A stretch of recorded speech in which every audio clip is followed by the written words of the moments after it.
Video like जरूर कर लीजिए और ऐसे वीडियो लगातार फ्री में पाने के लिए चैनल को तुरंत सब्सक्राइब कर लीजिए और बेल आइकन को जरूर टैप कर लीजिए ताकि आगे भी सारे वीडियो आपको मिलते रहे। यूट्यूब में फॉलो करते हैं तो प्लीज ये वाला फ्री टेलीग्राम चैनल जरूर ज्वाइन कर लीजिएगा। सारे नोटिफिकेशन सारे अपडेट यहीं पे आते हैं, ध्यान रखिए। हेलो फ्रेंड्स, आज से हम लोग एक नए सीरीज को स्टार्ट कर रहे हैं इंग्लिश की, है ना। ये सभी प्रतियोगी परीक्षाओं के लिए इंपॉर्टेंट है। आप जिस भी एग्जाम की तैयारी कर रहे हैं, हर एग्जाम के लिए ग्रामर यहाँ पे कवर किया जाएगा। तो आज हम लोग की पहली क्लास है ना, पहली क्लास है। तो इस क्लास में हम लोग इंग्लिश लैंग्वेज और ग्रामर का थोड़ा सा परिचय देखेंगे। तो चलिए स्टार्ट करते हैं अपने क्लास को। देखिए, अगर आप टीम के पेड कोर्सेज से जुड़ना चाहते हैं तो यहाँ पर कुछ नंबर्स दिए गए, आप संपर्क करके पेड कोर्स से जुड़ने की प्रक्रिया समझ सकते हैं। इसके अतिरिक्त ये ज्ञान सर का व्हाट्सअप नंबर है, आप यहाँ से व्हाट्सअप के माध्यम से भी जानकारी प्राप्त कर सकते हैं।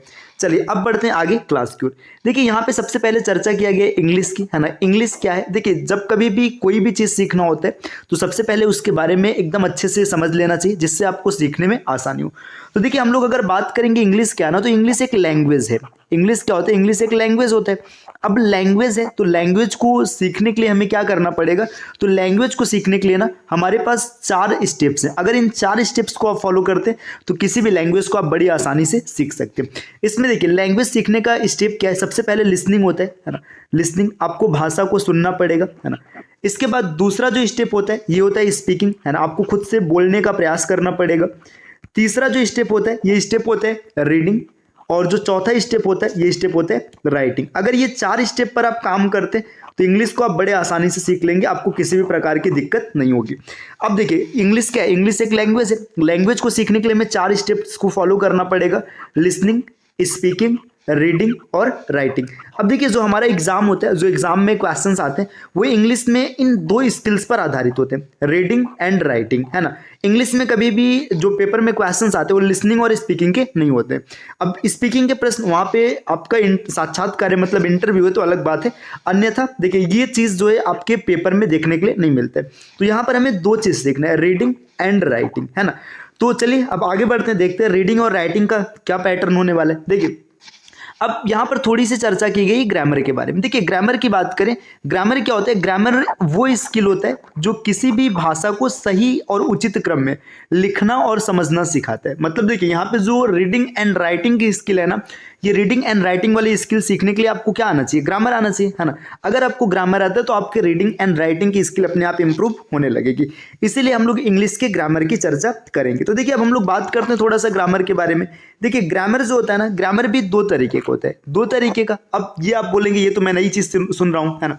देखिए, ग्रामर का 2 पैटर्न क्या होता है? एक ग्रामर होता है फंक्शनल ग्रामर, फंक्शनल, है ना, ये होता है फंक्शनल ग्रामर। और एक होता है ग्रामर डिस्क्रिप्टिव ग्रामर, है ना, डिस्क्रिप्टिव। तो देखिए, ग्रामर 2 तरीके का, एक फंक्शनल और एक डिस्क्रिप्टिव। अब दोनों में अंतर क्या है? देखिए, फंक्शनल ग्रामर में ना हम लोग फंक्शन को सीखते हैं, फंक्शन मतलब यूजेस को, है ना, कि किस जगह पे कौन सा शब्द प्रयोग होगा, कौन सा वर्ड का यूज किया जाएगा, और अगर ये वर्ड यूज है तो फिर इसका क्या रूल यहाँ पर होने वाला है। और जो डिस्क्रिप्टिव ग्रामर होता है, इसमें चीज़ों को लिखना सीखा जाता है। देखिए, फंक्शनल ग्रामर में स्पेशल आता है पार्ट्स ऑफ स्पीच। जो पार्ट्स ऑफ स्पीच है इसको फंक्शनल ग्रामर के अंदर रखा गया, पार्ट्स ऑफ स्पीच।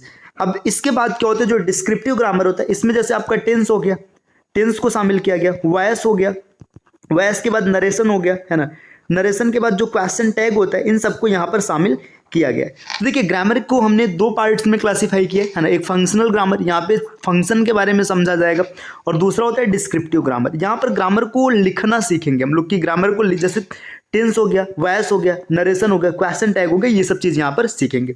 ठीक, तो चलिए, आपको ये पता चल चुका है। अब देखिए, यहाँ पे लिखना क्यों जरूरी है ना, क्योंकि हमारा जो ग्रामर का सिलेबस है या फिर इंग्लिश का सिलेबस जो है ना, वो लिखने पर ही, मतलब आपको पेपर लिखा हुआ आएगा, उसमें से आपको क्वेश्चन सॉल्व करना पड़ेगा।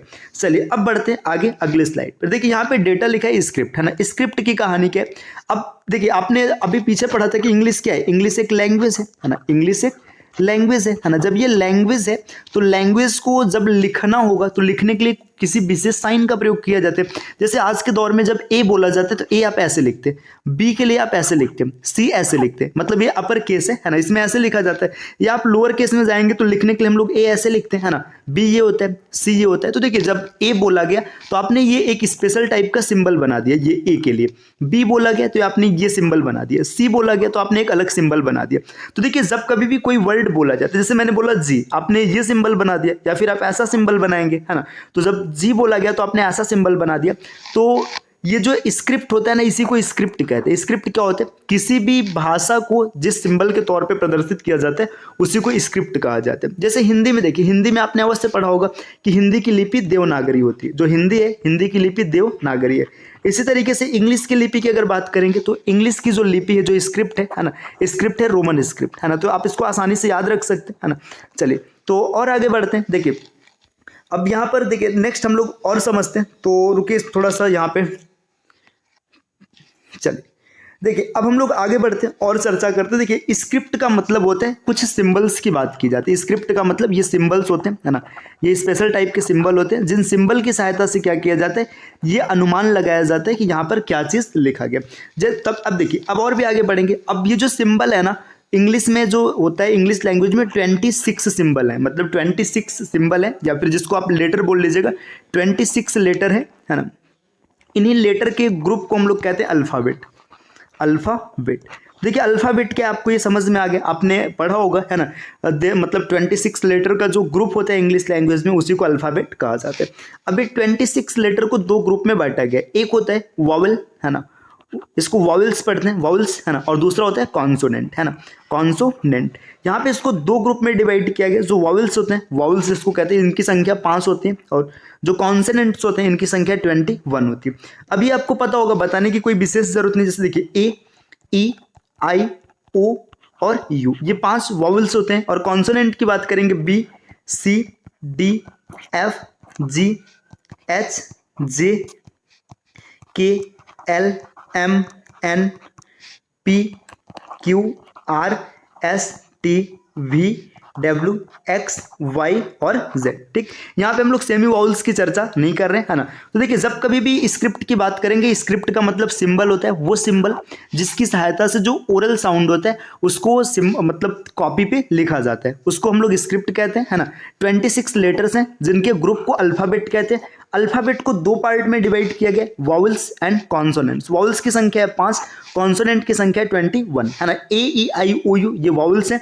इसके अतिरिक्त यहाँ पे जितने बचे हैं 21, ये सब कॉन्सोनेंट्स हैं। ठीक, अब आगे बढ़ते हैं। देखिए अब यहाँ पर वर्ड की चर्चा की गई। देखिए वर्ड क्या होते हैं, अब जितने भी लेटर्स हैं, है ना, जो भी लेटर्स हैं, यहाँ पे जो लेटर्स हैं, जैसे मान के चलेगा ये लिखा है जैसे ए, बी, है ना, ऐसे आप जेड तक लिखेंगे। 26 लेटर्स है। इन लेटर्स का एक ग्रुप बनता है। इन लेटर्स का क्या होगा, ग्रुप होगा, group of letters which contain complete meaning. उसको हम लोग क्या कहते हैं, जो कंप्लीट मीनिंग रखता है उसको हम लोग कहते हैं वर्ड, है ना। आप इसको ऐसे भी बोल सकते हैं, मतलब मीनिंगफुल ग्रुप होता है, मतलब जो लेटर्स है ना, लेटर्स का मीनिंगफुल ग्रुप होता है, इसी को हम लोग वर्ड कहते हैं। जैसे आप इसको एग्जांपल से समझते हैं। देखिए जैसे मैंने यहाँ पे लिखा CAR, देखिए यहाँ पे 3 लेटर्स है ना, देखिए CAR, ये तीनों लेटर मिल करके एक फिगर आपके दिमाग में बना रहे। जैसे कार बोला गया तो आपके दिमाग में एक ऐसा फिगर चलने लगा, है ना। तो यहाँ पर देखिए ये क्या हो गया, ये एक वर्ड हो गया, है ना। ये कार थोड़ा सा अजीब बना है लेकिन इसको कार मान लीजिए। जैसे हम लोगों ने बोला DOG, डॉग बोलते ही आपके दिमाग में एक फिगर चलने लगा, है ना। ये देखिए मान लीजिए, ऐसे मान लीजिएगा, है ना। देखिए डॉग बोलते ही ऐसा ही फिगर चलने लगा आपके दिमाग में, है ना। तो ये सब क्या है, ये सब वर्ड्स है। अब जैसे इमेजिन कीजिए मैं CAR को कुछ ऐसा, या फिर मान लीजिए डॉग जो लिखा है, डॉग को हमने लिख दिया OGD, है ना। इसका कोई मतलब निकल के आ रहा है, नहीं निकल के आ रहा है, तो ये वर्ड नहीं माना जाएगा। तो 26 लेटर जो है इसका एक ग्रुप होता है जिससे हमें कंप्लीट मीनिंग मिलता है, उसको हम लोग क्या कहते हैं, उसको हम लोग वर्ड कहते हैं। नेक्स्ट अगले स्लाइड पर आते हैं। यहाँ पे बात किया गया सेंटेंस की। देखिए सेंटेंस की बात करते हैं। सेंटेंस क्या होता है, जिस तरीके से लेटर्स का जो ग्रुप होता है, लेटर्स का जो ग्रुप होता है इसको वर्ड कहते हैं, है ना। अगर इसी तरीके से हम वर्ड्स का ग्रुप बना दे, वर्ड्स का ग्रुप, और जिसका कंप्लीट मीनिंग होना चाहिए, उसको सेंटेंस कहेंगे, हम लोग उसको कहेंगे सेंटेंस। ठीक, तो यहाँ पे आपको ये चीज़ समझ में आ रहा है। अगर सेंटेंस की डेफिनेशन बोलना होगा तो आप आराम से बोल सकते हैं group of words which have complete meaning. मतलब इस तरीके से आप समझिए ना, जैसे आपने लेटर की डेफिनेशन लिखा है उसी तरीके से सेंटेंस की भी डेफिनेशन होगी। अब देखिए जब एक सेंटेंस लिखा जाता है ना, तो सेंटेंस में हर वर्ड का अपना अलग अलग फंक्शन होता है। देखिए हम लोग पढ़ क्या रहे हैं, हम लोग पढ़ रहे हैं फंक्शनल ग्रामर, है ना। फंक्शनल ग्रामर मतलब इसमें सबका फंक्शन आपको पता होना चाहिए, है ना। अगर फंक्शन नहीं पता रहेगा तो फिर चीज़ें डैमेज होने लगेगी। जैसे एक छोटा सा एग्जाम्पल मैं यहाँ पे लिख रहा हूँ। जैसे देखो मैंने लिखा ही इज अ बॉय, यहाँ पर ये लिखा गया। आगे मैंने लिखा he is a good boy, यहाँ पे ये लिखा गया, ठीक। नेक्स्ट सेंटेंस हम लोग लिखते हैं he is a very good boy. देखिए यहाँ पे अलग अलग मतलब सेंटेंस लिखेंगे। अब इसमें देखिए यहाँ पे अगर हम लोग बात करेंगे ही क्या है, तो आप बोलेंगे तुरंत कि ये सब्जेक्ट है, ठीक, ये सब्जेक्ट है। अगर इसका पार्ट्स ऑफ स्पीच पूछा जाएगा तो आप बोलेंगे कि ही एक प्रोनाउन है, ठीक। इज की बात करेंगे तो आप देखिए यहाँ पे आप इसको सब्जेक्ट बोलेंगे, है ना, और सब्जेक्ट के हिसाब से अगर इसको देखेंगे तो ये प्रोनाउन है, ठीक। इज क्या है, इज वर्ब है या फिर आप हेल्पिंग वर्ब भी बोल सकते हैं। ए डिटरमाइनर है। और बॉय की बात करेंगे तो बॉय यहाँ पर ऑब्जेक्ट का काम कर रहे हैं, और अगर इसका पार्ट्स ऑफ स्पीच पूछेंगे तो आप बोलेंगे ये नाउन है, ठीक। तो देखिए यहाँ पे हम लोग देखिए यहाँ पे ही प्रोनाउन है, इज वर्ब है, ए डिटरमाइनर है, बॉय क्या है, नाउन है। तो इसके बाद गुड क्या होगा, अगर गुड की बात करेंगे तो यहाँ पर ये एडजेक्टिव है, ये एडजेक्टिव का काम कर रहे हैं। इसी तरीके से देखिए ही इज, ये देखिए ये प्रोनाउन है, ये वर्ब है, डिटरमाइनर है, एडजेक्टिव हो गया, ये बॉय क्या हो गया, ऑब्जेक्ट या फिर नाउन बोल लीजिए। अब यहाँ पर जो बचा है वेरी, है ना, वेरी क्या होगा, यहाँ पर वेरी काम कर रहा है एडवर्ब का। तो इस तरीके से अगर आप देखेंगे ना, जो एक वर्ड मतलब एक सेंटेंस लिखा जाता है, एक सेंटेंस में क्या होता है कि अलग अलग प्रकार के शब्द होते हैं जिनका काम अलग अलग होता है। तो इन अलग अलग कार्य के आधार पे जो सेंटेंस है इसको 8 ग्रुप में बांटा गया है, मतलब 8 समूहों में डिवाइड किया गया। इस 8 ग्रुप को हम लोग पार्ट्स ऑफ स्पीच कहते हैं। देखिए अगले स्लाइड पर आते हैं, है ना, तो यहाँ पे लिखा गया देखिए parts of speech. Parts of speech क्या होता है, तो डेफिनेशन आपको समझ में आ चुका होगा कि जो सेंटेंस होता है, इंग्लिश में अगर इसको कहा जाए, in a sentence words are divided into 8 group on the basis of their function is called parts of speech. मतलब जो शब्द है ना उनको 8 समूहों में विभाजित किया गया, जिसको हम लोग क्या कहते हैं, पार्ट्स ऑफ स्पीच कहते हैं।